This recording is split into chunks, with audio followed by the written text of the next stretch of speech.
Okay, so it's me back again with another Star Wars video for my Star Wars playlist.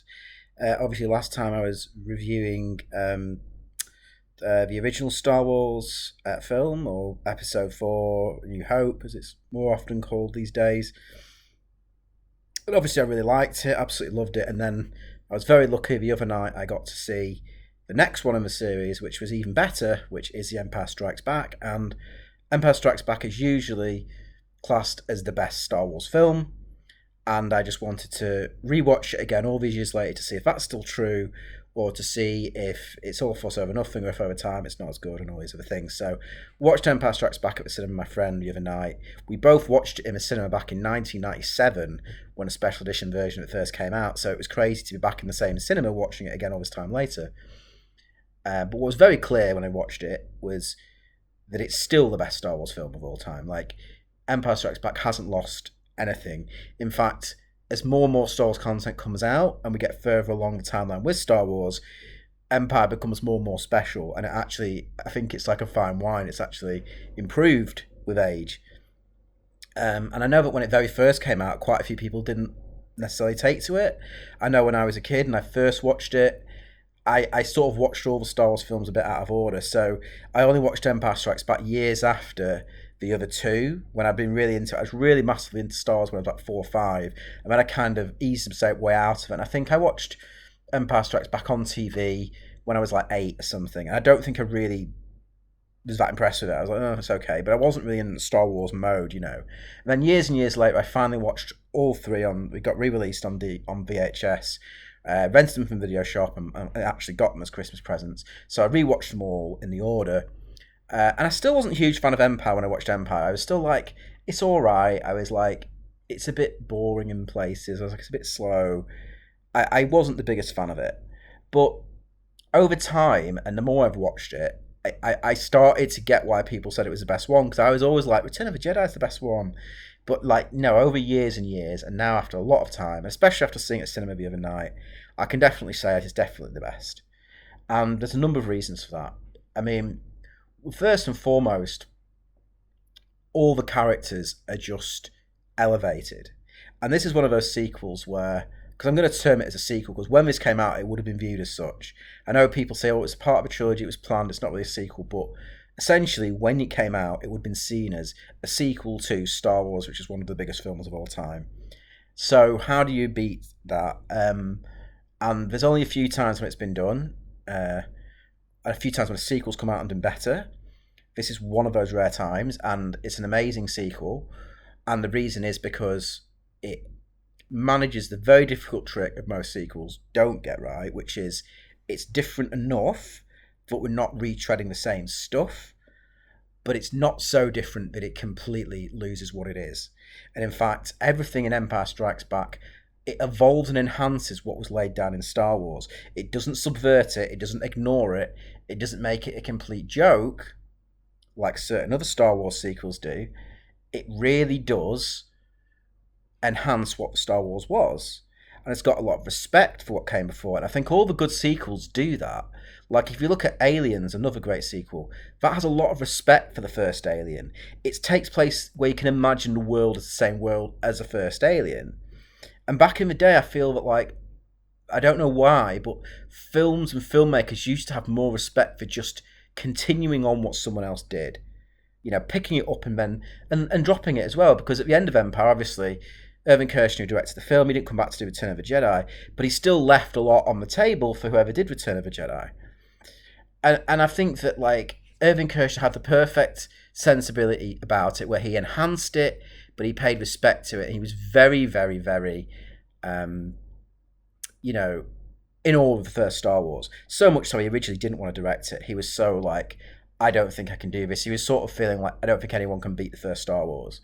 And he did. He did beat it. In the end, obviously, his agent was like, what are you saying? You've got to take this movie. So he did take the movie, and he did take it on. And it must have been a massive, massive burden for him to do. It must have been difficult. I know it was really difficult as hell, making all these Star Wars movies, especially this one. And the first Star Wars and Empire were really horrible shoots. It was really difficult. I've heard all the stories of that.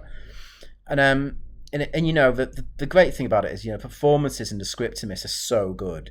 Like, he definitely added that. Like, I don't want to take anything away from George Lucas, because without George Lucas there wouldn't be any Star Wars, and he still came up with the story, still came up with the concepts. But in terms of the direction of actors and the way that you evolve the characters and evolve the relationships, this is the best Star Wars film, and I'm sure that was Irvin Kershner that sort of had a hand in that, because he's directing the actual actors.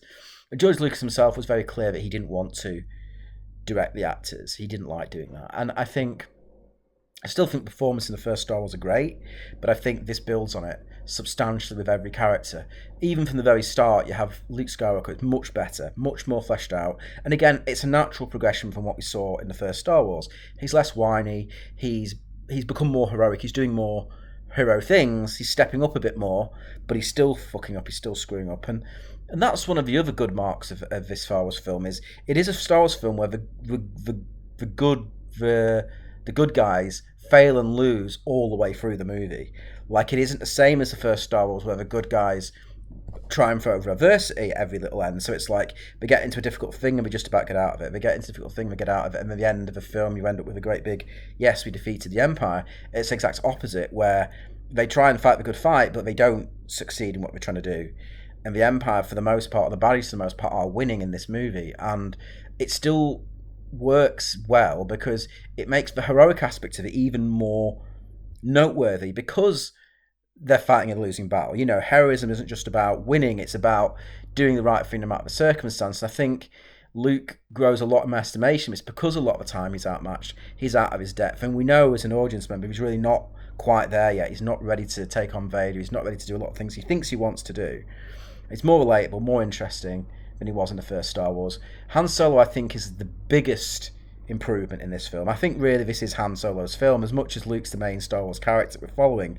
In this one, like, Han's the one that really shines in the movie. Harrison Ford, I don't think he's ever been better than he is in this film, to be honest. And the way they developed Han Solo's character was so good, because it was such a good natural progression from where he was. He's become more of a romantic, he's more of an actual real hero in this one. Like, he was a sort of a smuggler, like a dodgy guy in the last one, but he was kind of out for himself for most of the film. He was a selfish guy, he was a smuggler, he was like a jackass and stuff, which was great, and I like Han Solo being that jackass. It worked in that movie. But in this, it was good that he's evolved his character. He's still got the snarkiness to him. He's not become a complete wet blanket at all, but he has got a heroism about him. It's really appealing. Like, I love that at the very beginning, he just is going out there to rescue Luke. He doesn't care that he might get frozen or whatever. He's just got the balls to do it, and he's constantly making these ballsy decisions all the way through the film. And he's always, usually, if you look at him, what he's doing, it's always in service of somebody else or something else. He's no longer just out for himself, out to make the money. Like, he does want to go and pay Jabba the Hutt off, but he's also torn between staying with Leia, because he is drawn to the course and he does love her, and he's always, like, very sweetly trying to help Leia throughout the movie, you know, and like think of her, get, you know, his emphasis on protecting her and helping her. Not that she really needs his protection all the time, but it's nice to see him evolve in that way, and that makes his, like, freezing in carbon at the end one of the most sad and upsetting Star Wars scenes ever, and one of the best Star Wars scenes ever, because it's so sad and it's so earned at that point where you feel like he has become this true hero, where he's just willing to sacrifice himself, and in that moment he's not thinking about himself, he's just saying, like, to Chewie, like, trying to calm him down. And obviously the great line where he says to Leia, when he finally says, I love, you know, she says, I love you, and he says, I know. Like, that's amazing peak Star Wars, and this film has so many, like, absolute classic Star Wars moments at the best in any Star Wars thing ever, that being just one of them. Leia again improves massively as well, because she's no longer a prisoner, damsel in distress anymore. She's like this powerful leader, and she came across pretty powerful in the first Star Wars, if I'm honest, but in this she has much more of a say in what's going on. She's much more of a commander, of a leader, and things like that. And you get that sense from her, whilst also her being certainly slightly vulnerable at times. And I think Carrie Fisher plays it brilliantly. It's such a good balancing act she has between her being this feisty, commanding presence, and not just some overbearing person who's just so like full of attitude that she's unlikable. Like, she still has that sort of sweetness to her. But like I say, all the characters just get a massive upgrade. Even minor characters like C-3PO are changed quite a bit. Like, he is like the gold-plated butler, but he also evolves a bit. Like, he's a bit more cowardly and he's a bit more spineless. And you know, he's very more like out for himself in this one, but he's in it again because he's in these tough situations where it's really bad, and he's a coward. So 3PO I kind of acts as like my. It's almost like you're the irrational. The irrational, rational aspects of people's mind when we start panicking over stuff. Because one minute he's berating R2D2 for not being able to open the door quick enough. The next second he's loving him for the fact that he can open the door, you know, and that's 3PO all over. So it was really good to see even more of that than we saw in the first Star Wars. And like Darth Vader in this one, man, like James Earl Jones has just passed away. Really sad. But James Earl Jones' voice of Vader in this is absolutely perfect. It's like the perfect Vader voice, and Vader gets so much to do in this movie. Like, again, another reason why it's the best one. We get the Darth Vader's theme for the first time, which is incredible. The music in this one, again, I'll get into the music in a bit, but Darth Vader in this is the best he's ever been. And his mask looks better. You can tell the budget is improved. It's a nice looking mask. It's more shiny, but his presence is a much more powerful one because he doesn't have anyone holding him back. Like in the other movies, he's very much like a tool being used by somebody else. So in the first Star Wars, it's Moff Tarkin, and in the third one, it's the Emperor. But in this one, he really gets to be the boss. Yes, he's still sort of talking to the Emperor, and he knows the Emperor's up there, and the Emperor's really his like leader, so to speak. But a lot of it is him being proactive as a villain in this one, pursuing Luke, like relentlessly pursuing Luke, and then pursuing Han in order to get to Luke. And even though that is with the Emperor's bidding, like he's doing it to sort of, he's agreeing to the Emperor that yes, I'm going to get Luke and we're going to turn to the dark side.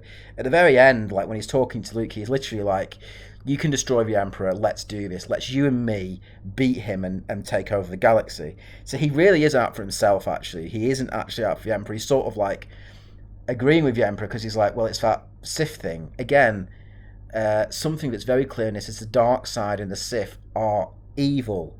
It's an evil relationship the Emperor has with Vader. It's a master-servant relationship that's based just on power and strength and domination and nothing on any real connection. That's why they happily try and screw each other over. If they could do, the Emperor would happily see Darth Vader chuck down a hole if it means he got Luke as an apprentice, and also the other way round. Vader would happily screw over the Emperor if he could get Luke to join him. And that is the Sith in a nutshell. And I think that's very good that although this film is darker, it's more complex, it still doubles down, in fact, on the fact that the dark side is evil. It's evil personified, and dark side and evil are often mentioned together. Like, it's a very clear distinction that the dark side is evil, and I like the fact that they did that because all this stuff that comes out now of the Acolyte and people trying to paint the dark side as not that bad, or it's just not so bad as it's just a different perspective. It's like, no, the dark side and the Sith are evil, and this film really does show that really well, whilst also developing what the Force is better.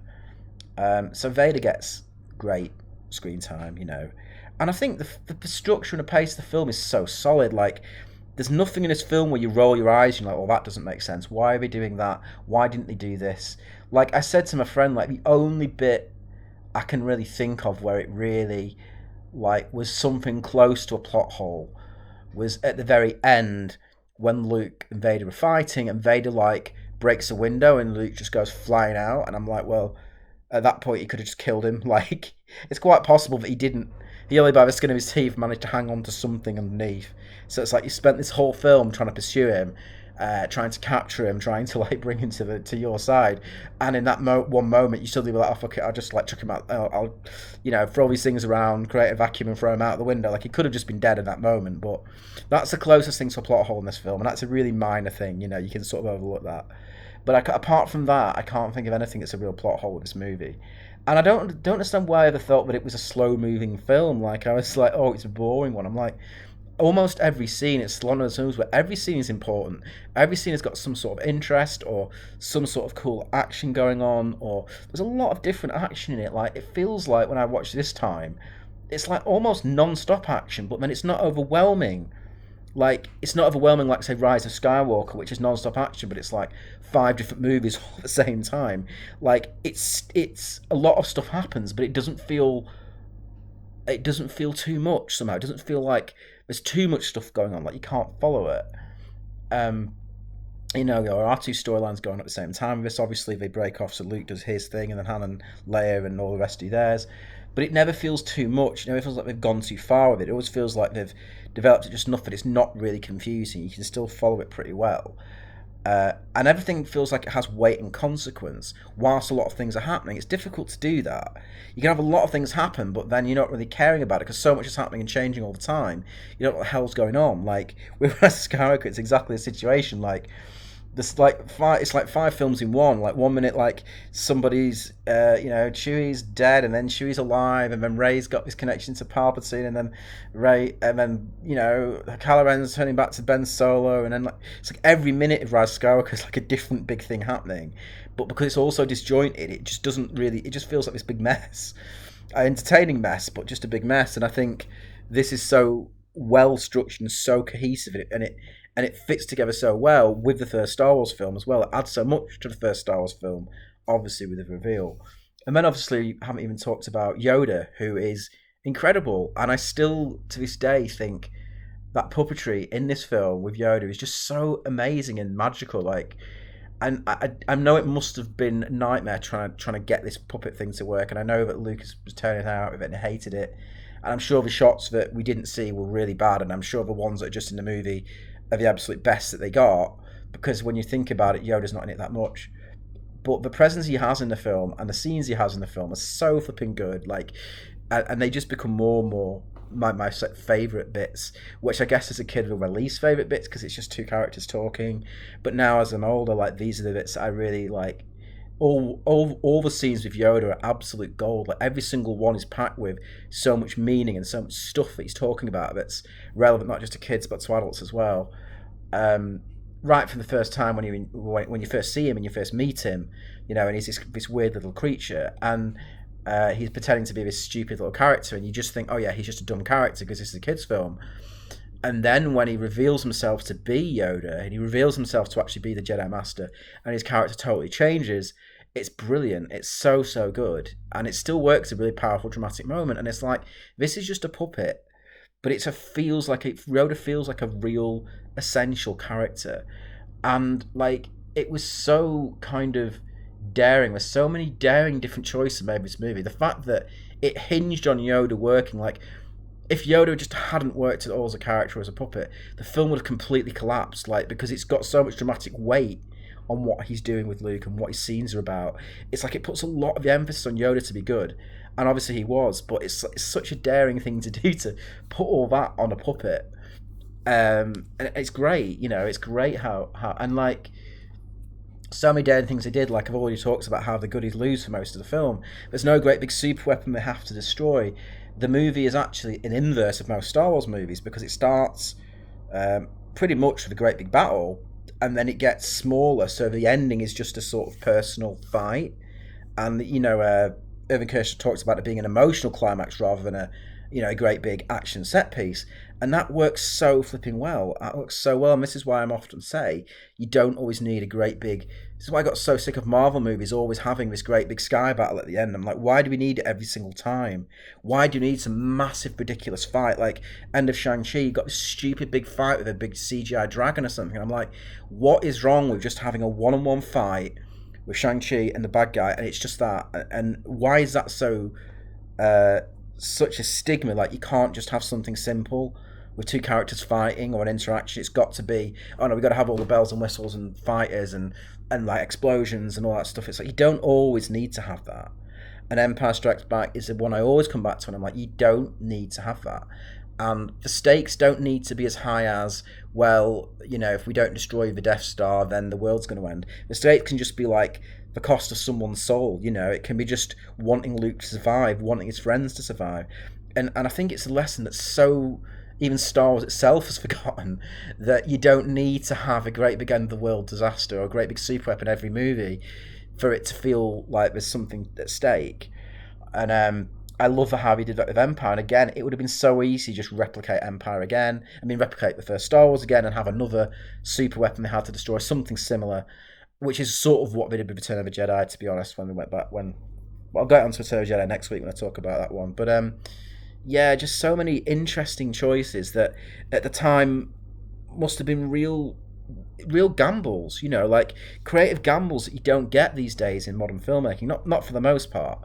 It's very like by the numbers and safe. And even Star Wars has become extremely safe. Like it never goes outside the norms of what it's already been established as. And that's why Empire was so good because it did that. And like Star Wars needs to do that more while still being Star Wars. That's the thing. It can't just be some completely other different thing where it feels like I'm watching Battlestar Galactica or something. It's got to still feel like I'm watching Star Wars, but it does need to be pushing the envelope on what Star Wars is. Um, and the lightsaber fights in this, massive again improvement over the first one. The way the Falcon looks, massive improvement. And I think one of the things I identified with the first Star Wars I like is this sort of used future, sort of the aspect of it being this relatable thing where everything is sort of broken and rusted and run down and doesn't really work properly. And again, the Falcon throughout this film is completely fucked all the way through the film. Like it's not going to light speed, it keeps breaking down, they keep having to smack it to get it to even switch on. And and it just adds to the relatability of it as well, because you're like, yes, it's this fantasy world, but it's a fantasy world you can relate to because stuff doesn't work. And we can all relate to a time when a car hasn't started or a computer's crashed or whatever it might be. And it's relatable. It's a little thing, but it makes a big difference. And yeah, I mean, I could talk about this movie all day. There's just so many good things about it. There's very, very few negatives. The music, again, is even better than in the first Star Wars. I honestly think of all the Star Wars soundtracks, Empire Strikes Back is still the absolute best. I remember my brother actually bought the Empire Strikes Back soundtrack when it came out years ago. We re-released it on CD, and we've listened to that soundtrack so many times, and it's just got the best themes on. It's got the Yoda theme, the Leia and Han theme, like the love theme they've got together. Obviously, Darth Vader's march, absolutely brilliant. Yoda and the Force, like the little music that signifies Boba Fett coming in. Boba Fett, also another one of my favourite Star Wars characters, absolutely brilliant in this. And again, less is more with Boba Fett, and that was definitely what worked with him here. Like, just so many cool things about it. Like, it just upped everything the first Star Wars did in an interesting way, in a significant way, whilst being daring and different enough in certain other ways that it wasn't a repeat of what we had. And it's such a tough trick for the sequels to get, and there's only a few that have really done it. Like, I always go forwards and backwards between this and Godfather Part 2 is the best sequel of all time.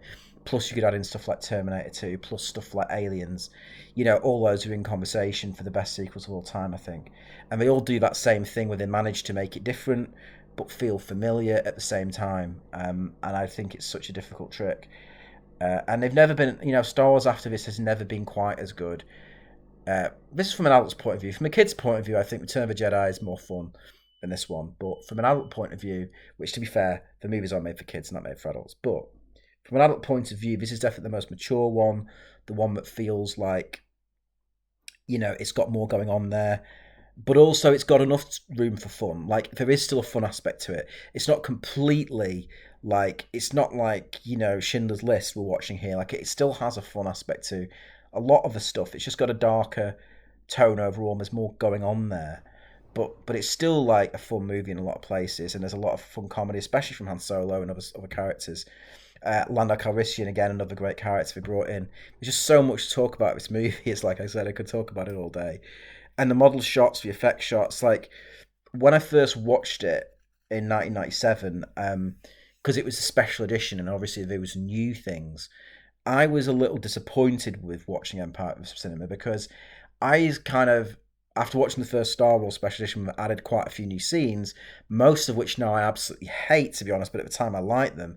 I was kind of disappointed there wasn't more new stuff in Empire. I was watching Empire Strikes Back back then, kind of looking for those new bits, new scenes, new things that added in. Because I'd seen it loads of times, I'd seen it loads of times at home, and the fact that with Empire there was almost nothing added into it. There's one little scene at the start with the Wampa that actually is a big improvement over the scene in the original cut. But apart from that one scene and a little bit at the end with Cloud City, there's very little different about Empire Strikes Back to the original, apart from just those changes like making the effects look a bit better and the matte lines are gone and things like that. The little digital touch-ups. And I think now that's why it stands out the best, because they didn't mess with it too much. There's no stupid Jabba the Hutt scene that ruins it. There's no stupid big band number in Jabba's palace that ruins it. Like, they just refined it and didn't do much with it. And when I watch it now, I was able to appreciate it more than I did then, because then I was kind of just looking for these new bits and these new scenes. And bear in mind, back in '97, there wasn't a lot of new Star Wars content. You basically had the movies, and that was it. There was no new Star Wars content at all. We were really starved for it back in the '90s. When I was into Star Wars, there wasn't a lot of it around, and now obviously we're not at all. There's Star Wars content's going to be around forever, so it's not the same perspective. But back then, like, just to have a new scene, like a new 30-second scene or a new 30-second clip of something that you haven't seen before in a Star Wars movie, gave me like a big shit. I was like proper bumming it, like, oh yeah, I've got a new scene here. It's like, because Star Wars was such a finite thing. Just the idea of like, oh, see where Han Solo meets Jabba the Hutt in the first Star Wars, what? Like, and it was rubbish, but like at the time I loved it. But now, like, obviously with all these different perspectives on Star Wars, there's so much Star Wars content out there, sort of too much now, to be honest. It's a different thing, and I can just enjoy Empire for being Empire, with those little changes, which I do think make it better. Like, I do think Cloud City looks a lot better. I do think that stuff still stands up pretty well. They didn't add in any stupid CGI they didn't need to. So yeah, it's still the best of the three Star Wars movies, but I enjoyed it even more than back then, because back then, like I said, I was kind of watching it, looking for something new, looking for something I hadn't seen before, and there wasn't much there. But when I watch it now, I'm like, well, there wasn't much there because he didn't need to add anything in. And actually, in retrospect, the stuff he added into the other two kind of ruined the films a little bit. Only a tiny bit, but yeah, mostly they weren't as good. So yeah, there are some good additions to the special editions. I do think sometimes people forget the things that they added into special editions that made them a bit better. But there are also detractors, and there's definitely a case for saying some of the stuff they added in or changed was a bit silly in retrospect. But anyway, so Empire Strikes Back still my favourite of all the Star Wars movies. It's definitely become that now, because I always kind of between Star Wars and Empire is my favourite, and I've always for the longest time first Star Wars was my absolute favourite, the one I saw the other week. But after watching it again at the cinema after so many years, after so much of the Star Wars content that's come out, and I watch Empire, and I just like, especially after that time I saw it, then I'm like, it's definitely the best. It's definitely the best. I don't think there's any doubt in my mind now that it's the best Star Wars film. And again, probably one of the best films I've ever seen in my life, to be honest. Um, and the ending was perfect as well. Brilliant, brilliant cliffhanger ending. The best ending we get in a Star Wars film, apart from Return of the Jedi. It's difficult to know because they're both perfect in what they're trying to do. Return of the Jedi is a perfect end to an end of trilogy, but then Empire Strikes Back is the perfect end to lead into a third one where you just want to see that next one, and there's so much emotion caught up in what's happening on screen. You feel a lot more.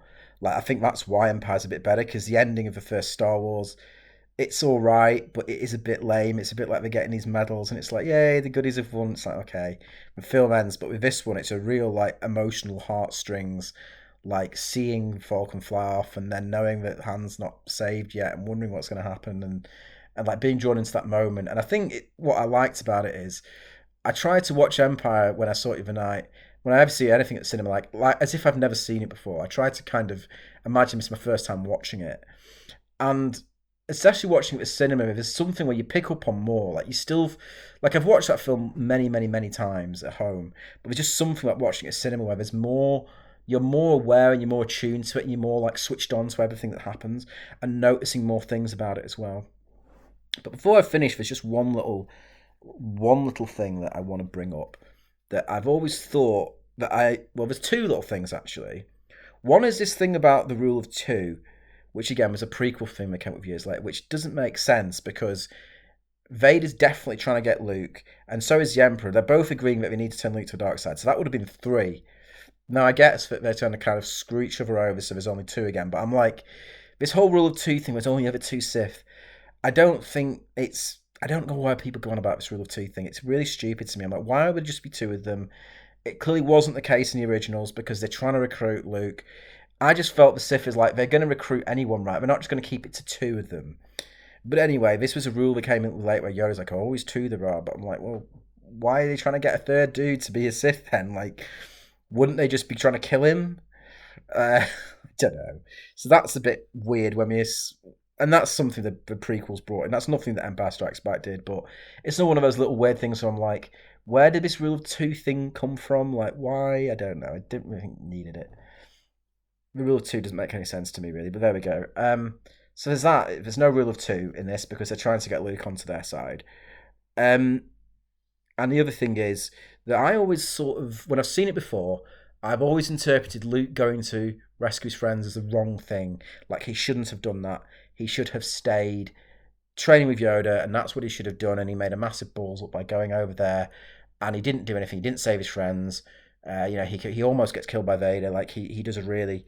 I mean, having said that, like in the fight with Vader, the other thing I should say just quickly is he does give Vader a bit of a good run for his money at first. Like there's always this understanding, or my recollection is that Vader completely owns him for the whole fight, and it's not quite true. There is one bit where Luke manages to sort of knock Vader down, and he kind of gets the upper hand for a little bit, and then after that, Vader wipes the floor with him. But but yeah, I think that that's just to make the audience think maybe Luke can do this. Maybe Luke can beat Vader. Like maybe this is what it's going to be. But I always took that as a wrong move. Like he shouldn't have gone and done that. But then when you think about it, if he hadn't gone and done that, the goodies would never have the good guys would never have actually got away, because it's only because of R2 that they saved the day. I mean, R2's only there because Luke's there. If R2 hadn't been there, they wouldn't have been able to get away, because they wouldn't have known about the hyperdrive, and they would have been captured, etc., etc. So actually, it was important for Luke to be there, and also it was important for Luke to go for that failure, because that's kind of the point, is he learns from that failure then how to come back and be better in the next one. But if he hadn't failed there and hadn't found out about Vader being his father and hadn't done any of that stuff, then actually that's the key to him winning in the next one, is because he did that there. And it's a really interesting comment on failure. And one of the other Star Wars movies make this big deal about saying failure is the best teacher. Like you have to come out and say it. But in this movie, it's just in it. It's just embedded in the film that the failure is what makes people sometimes, because the characters fail all the way through, but they're growing and changing and getting better. And they actually do become better characters through the failure rather than worse ones. So anyway, that's my Empire Strikes Back. Long, long video over with. I will be looking at Return of the Jedi soon. I have some interesting things about that, but we'll talk about it next time. So that's Empire Strikes Back done.